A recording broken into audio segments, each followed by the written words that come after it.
February 25th, Saint Tarasius, Bishop of Constantinople.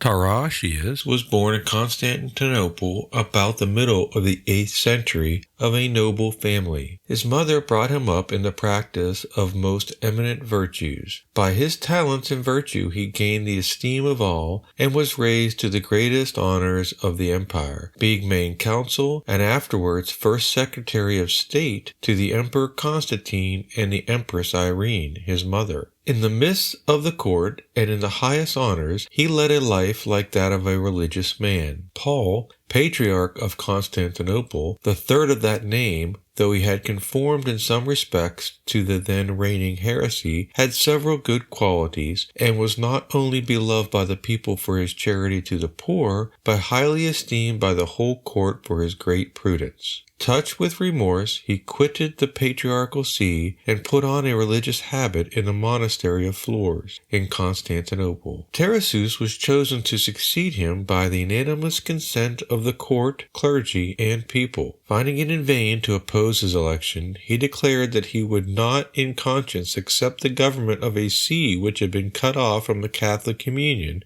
except on condition that a general council should be called to compose the disputes which divided the church at that time in relation to holy images. This being agreed to, he was solemnly declared patriarch and consecrated soon after on Christmas Day. The council was opened on the 1st of August in the Church of the Apostles at Constantinople in 786, but being disturbed by the violences of the iconoclasts, it adjourned and met again the following year in the Church of St. Sophia at Nice. The council having declared the sense of the Church in relation to the matter in debate, which was found to be the allowing to holy pictures and images a relative honor, was closed with usual acclamations and prayers for the prosperity of the emperor, after which synodal letters were sent to all the churches, and in particular to the Pope, who approved the council. The life of this holy patriarch was a model of perfection to his clergy and people. His table contained barely the necessities of life. He allowed himself very little time for sleep, being always up first and last in his family. Reading and prayer filled all his leisure hours.